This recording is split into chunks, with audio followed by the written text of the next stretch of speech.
ഹരേ കൃഷ്ണ. ഓം ശ്രീ മഹാദേവ്യൈ നമ. ശ്രീ ലളിത സഹസ്രനാമ സ്തോത്രത്തിലെ 53-ാമത്തെ ശ്ലോകമായ സർവയന്ത്രാത്മിക സർവതന്ത്രരൂപ മനോന്മനി മാഹേശ്വരി മഹാദേവി മഹാലക്ഷ്മിർമൃഢപ്രിയ എന്ന നാമം വരെയുള്ള അർത്ഥമാണ് നോക്കിയത്. ഇനി 54-ാമത്തെ ശ്ലോകമായ മഹാരൂപ മഹാപൂജ്യ മഹാപാതകനാശിനി മഹാമായ മഹാസത്വ മഹാശക്തിർമഹാരഥി എന്ന ശ്ലോകത്തിലെ നാമങ്ങളുടെ അർത്ഥം നോക്കാം. 54-ാമത്തെ ശ്ലോകത്തിലെ ആദ്യത്തെ നാമമായ മഹാരൂപ, അതായത് ദേവിയുടെ 212-ാമത്തെ നാമമായ മഹാരൂപ, മഹത്തായ രൂപത്തോടു കൂടിയവൾ. മൃഡപ്രിയയായി ശിവന്റെ പ്രിയതമയായിരുന്ന ദേവി പ്രപഞ്ചം മുഴുവൻ വ്യാപിച്ചു നിൽക്കുന്ന അതിമഹത്തായ രൂപം കൈക്കൊള്ളുന്നതിനെയാണ് മഹാരൂപ എന്ന് വിളിക്കുന്നത്. സത്യത്തിൽ പരബ്രഹ്മം രൂപമില്ലാത്തതാണ്. എന്നാൽ ഭക്തർക്ക് ധ്യാനിക്കാൻ വേണ്ടി ദേവി എടുത്ത ഏറ്റവും വലിയ രൂപമാണ് മഹാരൂപ. നമ്മൾ ഒരു ഭൂപടത്തിൽ ഒരു രാജ്യം നോക്കുകയാണെന്ന് വിചാരിക്കുക. അപ്പോൾ ആ ഭൂപടത്തിൽ ആ രാജ്യത്തെ കാണുന്നത് പോലെയാണോ നമ്മൾ നേരിട്ട് ആ രാജ്യത്തിലേക്ക് പോയാൽ? അല്ലല്ലോ. അത് ഭൂപടത്തിൽ കാണുന്നതിനേക്കാളും എത്രയോ മടങ്ങ് വലുതായിരിക്കും. ഭൂപടത്തിൽ ചെറുതായിട്ടായിരിക്കും ആ രാജ്യത്തെ കാണാൻ പറ്റുക. കാരണം ഭൂപടം ചെറുതാണല്ലോ. പക്ഷേ നമ്മൾ ആ രാജ്യത്തേക്ക് പോകുമ്പോൾ അത് എത്രയോ 10 മടങ്ങ് വലുതായിരിക്കും. അതുപോലെയാണ് ദേവി വിഗ്രഹങ്ങൾ ചെറുതാണെങ്കിലും ദേവി ഈ പ്രപഞ്ചം മുഴുവൻ നിറഞ്ഞു നിൽക്കുന്ന മഹാരൂപമാണ്. ദേവിക്ക് 3 രൂപങ്ങളുണ്ട്. 1 വിഗ്രഹരൂപം, സ്ഥൂലരൂപം. 2 മന്ത്രരൂപം, സൂക്ഷ്മരൂപം. 3 മഹാരൂപം, പ്രപഞ്ചം മുഴുവൻ വ്യാപിച്ച ബോധരൂപം. നമ്മൾ ധ്യാനിക്കുമ്പോൾ ഈ ചെറിയ രൂപത്തിൽ നിന്ന് ആ വലിയ രൂപത്തിലേക്ക് നമ്മുടെ മനസ്സിനെ വളർത്താനാണ് ഈ നാമം സഹായിക്കുന്നത്. ഇനി ദേവിയുടെ 213-ാമത്തെ നാമമായ മഹാപൂജ്യ, പൂജനീയരായവരിൽ ഏറ്റവും ശ്രേഷ്ഠയായവൾ. പൂജനീയരായ ബ്രഹ്മ, വിഷ്ണു, മഹേശ്വരന്മാരാൽ പോലും പൂജിക്കപ്പെടുന്നവൾ. അതായത് മഹാപൂജ എന്നത് ലോകത്തിൻ്റെ തന്നെ ആരാധന ഏറ്റുവാങ്ങാൻ യോഗ്യതയുള്ള ഒരേയൊരു ശക്തിയെയാണ് സൂചിപ്പിക്കുന്നത്. 3 ലോകങ്ങളിലും വെച്ച് ഏറ്റവും സുന്ദരിയും വന്ദിക്കപ്പെടേണ്ടവളും ആയതുകൊണ്ട് ദേവി മഹാപൂജ്യയാണ്. നമ്മൾ ഏതു ദൈവത്തെ പൂജിച്ചാലും ആ പൂജയെല്ലാം ചെന്നു ചേരുന്നത് ഒടുവിൽ ഈ മഹാശക്തിയിലാണ്. ഓരോ പുഴകളും ഓരോരോ വഴിയിലേക്കൊഴുകി ഒടുവിൽ മഹാസമുദ്രത്തിൽ ചെന്നു ചേരുന്നത് പോലെയാണ് ആരാധനകൾ. നമ്മൾ ഗണപതിയെയോ വിഷ്ണുവിനെയോ ശിവനെയോ ആരെ പൂജിച്ചാലും ആ ഭക്തിയുടെ അവസാന ലക്ഷ്യം ഈ പരാശക്തി തന്നെയാണ്. അതുകൊണ്ട് സകല പൂജകളും ഉൾക്കൊള്ളുന്ന മഹാസമുദ്രമാണ് മഹാപൂജയായ ദേവി. ഇനി ദേവിയുടെ 214-ാമത്തെ നാമമായ മഹാപാതകനാശിനി, മഹാപാപങ്ങളെപ്പോലും ഇല്ലാതാക്കി കളയുന്നവൾ. ഭക്തർക്ക് ഏറ്റവും വലിയ ആശ്വാസം നൽകുന്ന നാമങ്ങളിൽ ഒന്നാണിത്. ജീവിതത്തിൽ നാം അറിഞ്ഞോ അറിയാതെയോ ചെയ്തുപോയ വലിയ തെറ്റുകളിൽ നിന്ന് മോചനം നൽകുന്ന ദേവിയുടെ ഭാവം. പഞ്ചമഹാപാതകങ്ങൾ, 5 വലിയ പാപങ്ങൾ, അതായത് ബ്രഹ്മഹത്യ, മദ്യപാനം, സ്വർണമോഷണം, ഗുരുപത്നി ഗമനം, പിന്നെ ഇവയൊക്കെ ചെയ്യുന്നവരുമായുള്ള സൗഹൃദം. പറഞ്ഞാൽ ഈ 4 പാതകങ്ങളും ചെയ്യുന്ന ആൾക്കാരുമായുള്ള സൗഹൃദം. ഇവയൊക്കെയാണ് പണ്ട് കാലത്ത് പഞ്ചമഹാപാതകങ്ങളായി കണക്കാക്കുന്നത്. എന്നാൽ ഈ കാലത്ത് മനസ്സിനെ അങ്ങേയറ്റം വേദനിപ്പിക്കുന്ന ഏതു വലിയ തെറ്റും ഇതിൽപ്പെടും. ദേവിയെ ശരണം പ്രാപിക്കുന്ന ഒരാൾക്ക് ഇവയിൽ നിന്ന് പൂർണ്ണ മോചനം ലഭിക്കും എന്നതാണ് ഈ നാമത്തിൻ്റെ സന്ദേശം. ഒരു ചെറിയ ഉദാഹരണത്തിലൂടെ ഇത് മനസ്സിലാക്കാം. ഒരു വലിയ കുന്നോളം ഉണങ്ങിയ പുല്ല് ഉണ്ടെന്ന് കരുതുക. ഇതാണ് നമ്മുടെ പാപങ്ങൾ. അത് കത്തിച്ച് കളയാൻ വലിയ ഒരു അഗ്നിയൊന്നും വേണ്ടല്ലോ. ചെറിയ ഒരു തീപ്പൊരി മാത്രം മതി. ആ തീപ്പൊരിയാണ് ദേവിയുടെ നാമം. ആ നാമം ഉള്ളിൽ സ്പർശിച്ചാൽ എത്ര വലിയ പാപമാകുന്ന കുന്നും വെണ്ണീരായി മാറും.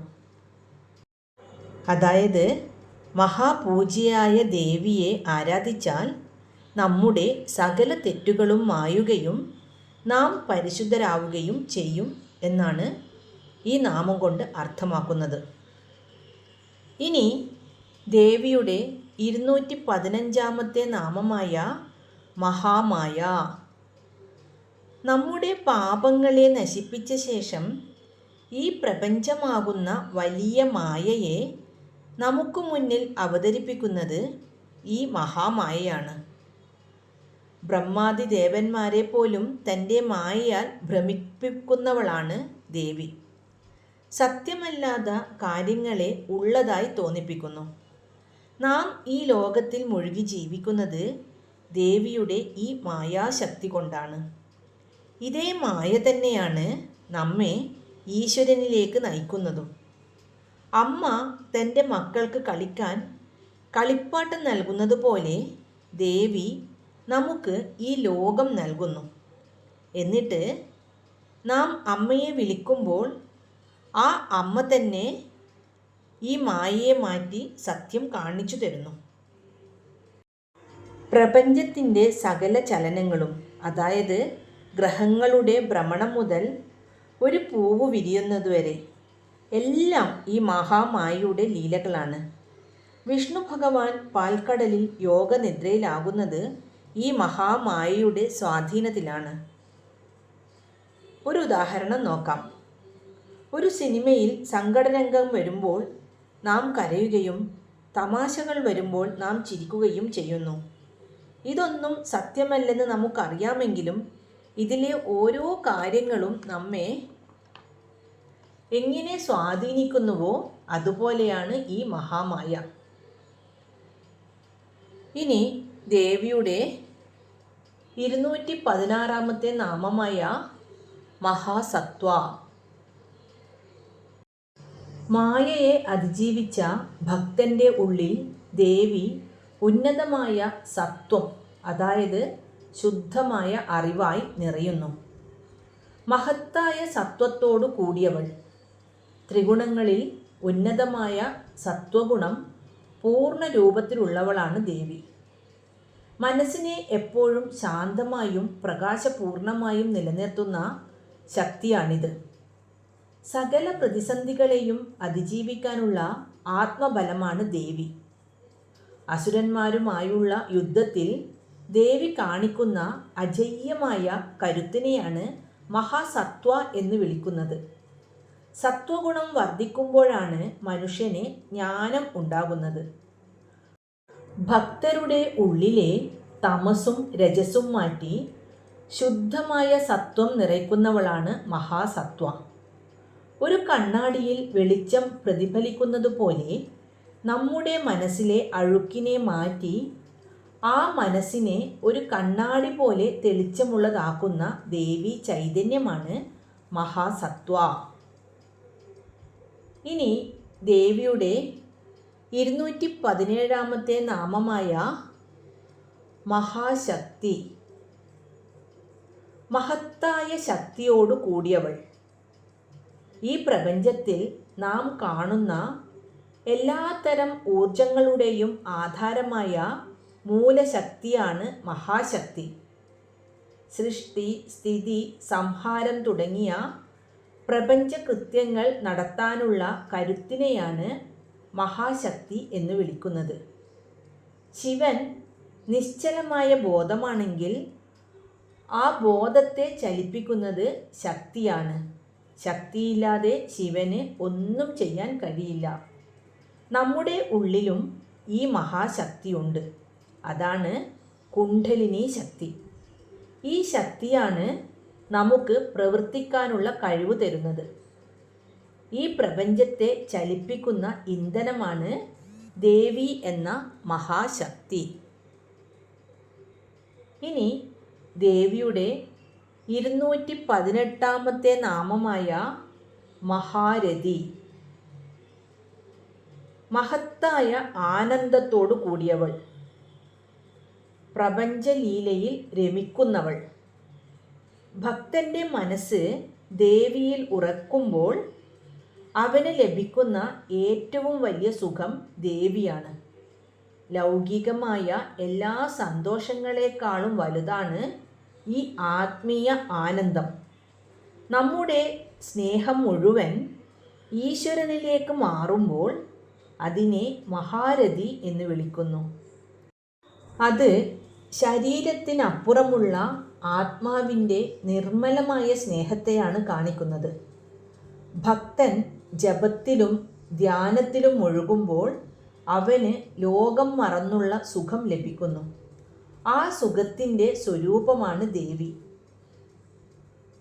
ദാഹിച്ചു വലഞ്ഞ സമയത്ത് ഒരു ഗ്ലാസ് തണുത്ത വെള്ളം കുടിക്കുമ്പോൾ ലഭിക്കുന്ന സുഖം പോലെയാണ് ജീവിതത്തിലെ പ്രശ്നങ്ങളിൽ തളർന്നു നിൽക്കുന്ന ഭക്തന് ശാന്തിയും കുളിർമയും നൽകുന്ന ആ പരമമായ ആനന്ദമാണ് മഹാരഥി. ഇത് ഒരിക്കലും തീർന്നു പോകാത്ത ഒരു സ്നേഹക്കടലാണ്. ഇനി നമുക്ക് 55 ശ്ലോകത്തിലെ 4 നാമങ്ങൾ കൂടി നോക്കാം. മഹാഭോഗ, മഹേശ്വര്യ, മഹാവീര്യ, മഹാബല. ഇതിലെ ആദ്യത്തെ നാമമായ മഹാഭോഗ, അതായത് ദേവിയുടെ 219 നാമമായ മഹാഭോഗ. മഹാരഥി എന്നത് മനസ്സിനുള്ളിലെ ആനന്ദമാണെങ്കിൽ പുറമേ നാം അനുഭവിക്കുന്ന സകല സുഖങ്ങളും സൗകര്യങ്ങളെയും ദേവിയുടെ പ്രസാദമായി കാണുന്നതാണ് മഹാഭോഗ. ഭോഗം എന്നാൽ അനുഭവം, ആസ്വാദനം. ഈ ലോകത്തിലുള്ള എല്ലാ നല്ല അനുഭവങ്ങളും ദേവിയുടെ രൂപങ്ങളാണ്. സാധാരണ ഭോഗങ്ങൾ നമ്മെ ബന്ധനത്തിലാക്കും. അതായത് അമിതമായി ഭക്ഷണം കഴിച്ചാൽ അസുഖം വരുന്നത് പോലെ. എന്നാൽ ദേവി നൽകുന്ന മഹാഭോഗം ഭക്തനെ തളർത്തുന്നതല്ല, മറിച്ച് അവന് ആത്മീയമായ ഉണർവ് കൂടി നൽകുന്നതാണ്. പലരും വിചാരിക്കുന്നത് ആത്മീയത എന്നാൽ എല്ലാം ഉപേക്ഷിക്കണം, ഒന്നും സമ്പാദിക്കാൻ പാടില്ല എന്നൊക്കെയാണ്.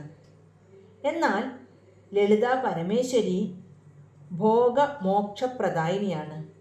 അതായത് നല്ല രീതിയിൽ ജീവിക്കാനുള്ള സൗകര്യങ്ങളും സന്തോഷങ്ങളും അവൾ തരും. ഇതാണ് ഭോഗം. അതോടൊപ്പം തന്നെ അവസാനം പരമമായ ശാന്തി, മോക്ഷം നൽകുകയും ചെയ്യുന്നു. ഈ സുഖങ്ങളുടെ ആകത്തുകയാണ് മഹാഭോഗ. ഇനി ദേവിയുടെ 220 നാമമായ മഹേശ്വര്യ. മഹത്തായ ഐശ്വര്യത്തോടു കൂടിയവൾ. അണിമ, മഹിമ, ലഘിമ, ഈശിത്വം, വശിത്വം, പ്രാപ്തി, പ്രാകാശ്യം എന്നീ അഷ്ടസിദ്ധികളെയും നിയന്ത്രിക്കുന്നത് ദേവിയാണ്.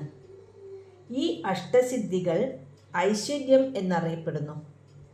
ഈ സിദ്ധികളെല്ലാം പൂർണ്ണ രൂപത്തിലുള്ളവയായതുകൊണ്ട് അവൾ മഹേശ്വരിയാണ്. ലൗകികമായ അർത്ഥത്തിൽ പണത്തിനെയാണ് ഐശ്വര്യമായി കരുതുന്നത്. എന്നാൽ ആത്മീയമായി ഐശ്വര്യം എന്നാൽ സ്വാതന്ത്ര്യം, അതായത് എന്തു ചെയ്യാനും കഴിവുള്ള, ഒന്നിനും തടയാൻ കഴിയാത്ത ആ പൂർണ്ണ സ്വാതന്ത്ര്യമാണ് ദേവിയുടെ മഹേശ്വര്യം. പ്രപഞ്ചത്തിലെ സകല ദേവതമാർക്കും അധികാരവും ഐശ്വര്യവും നൽകുന്ന ആ മൂല പ്രമാണമാണ് മഹേശ്വര്യ. ഐശ്വര്യം, വീര്യം, യശസ്സ്, ശ്രീ, ജ്ഞാനം, വൈരാഗ്യം എന്നീ ഷഡ് ഐശ്വര്യങ്ങളുടെ ഇരിപ്പിടം കൂടിയാണ് ദേവി. ഇനി ദേവിയുടെ 221 നാമമായ മഹാവീര്യ. മഹത്തായ വീര്യത്തോടു കൂടിയവൾ. വീര്യം എന്നാൽ ധീരത, കരുത്ത്, ശൗര്യം. ഭണ്ഡാസുരനെ പോലെയുള്ള അതിശക്തരായ ശത്രുക്കളെ നേരിടുമ്പോൾ ദേവി പ്രകടിപ്പിക്കുന്ന ആ അജയ്യമായ പോരാട്ട വീര്യമാണ് മഹാവീര്യം. ഒരു ചെറിയ വിത്തിനകത്ത് ഒരു മരം അടങ്ങിയിരിക്കുന്നത് പോലെ ഈ പ്രപഞ്ചത്തിൻ്റെ മുഴുവൻ വീര്യം ദേവിയിലാണ്. ദേവി കൂടെ ഉള്ളതുകൊണ്ട് ഭക്തർക്ക് ജീവിതത്തിലെ എത്ര വലിയ പ്രതിസന്ധിയിലും പതറാതെ നിൽക്കാനുള്ള മഹാവീര്യം കിട്ടുന്നു. മാത്രമല്ല, യുദ്ധക്കളത്തിൽ ദേവി പുറപ്പെടുവിക്കുന്ന സിംഹനാദം ശത്രുക്കളുടെ ഹൃദയം തകർക്കാൻ പോന്നതാണ്. ഈ വീര്യം ഉള്ളതുകൊണ്ടാണ് ദേവിക്ക് അഷ്ടസിദ്ധികളെ അടക്കി ഭരിക്കാൻ കഴിയുന്നത്. ഒരു സിംഹത്തിൻ്റെ ഗർജനം കേൾക്കുമ്പോൾ തന്നെ കാട്ടിലെ മറ്റു മൃഗങ്ങൾ ഭയന്നോടുന്നു. ആ ഗാംഭീര്യവും ശക്തിയുമാണ് വീര്യം. അതുപോലെ തിന്മയുടെ ശക്തികളെ ഭയപ്പെടുത്തുന്ന പ്രപഞ്ചത്തിൻ്റെ സിംഹനാദമാണ് മഹാവീര്യമായ ദേവി. ഇനി ദേവിയുടെ 222 നാമമായ മഹാബല. വീര്യത്തിനു പുറമെ എന്തിനേയും താങ്ങാനുള്ള ദേവിയുടെ ശാരീരികവും മാനസികവുമായ ബലത്തെക്കുറിച്ചാണ് ഈ നാമം പറയുന്നത്. മഹത്തായ ബലത്തോടു കൂടിയവൾ. ഈ പ്രപഞ്ചത്തെ മുഴുവൻ താങ്ങി നിർത്താനുള്ള ബലം, ലോകത്തിലെ മുഴുവൻ ജീവജാലങ്ങൾക്കും പ്രവർത്തിക്കാനുള്ള ഊർജം നൽകുന്ന മൂലസ്രോതസ്സാണ് മഹാബലയായ ദേവി. ശത്രുക്കളെ നിഷ്പ്രഭമാക്കുന്ന ശാരീരിക ശക്തി, നമ്മുടെ ശരീരത്തിലെ ജീവവായുവിനെ നിയന്ത്രിക്കുന്ന പ്രാണശക്തി, ശരിയായ തീരുമാനങ്ങൾ എടുക്കാനുള്ള ബുദ്ധിശക്തി, ഇങ്ങനെയുള്ള എല്ലാ ബലങ്ങളും ഒത്തുചേർന്നവളാണ് അമ്മ. അതുകൊണ്ടാണ് എത്ര വലിയ അസുരശക്തികൾ വന്നാലും അവർക്ക് തോൽവി സമ്മതിക്കേണ്ടി വരുന്നത്. അതുകൊണ്ട് ദേവി മഹാബല. ഇന്ന് അർത്ഥം മനസ്സിലാക്കിയ നാമങ്ങൾ ഒന്ന് ചൊല്ലി നോക്കാം. മഹാരൂപ, മഹാപൂജ്യ, മഹാപാതകനാശിനി, മഹാമായ, മഹാസത്വ, മഹാശക്തിർമഹാരഥി, മഹാഭോഗ, മഹേശ്വര്യ, മഹാവീര്യ, മഹാബല. ഓം ശ്രീ മഹാദേവ്യൈ നമഃ. ഹരേ കൃഷ്ണ.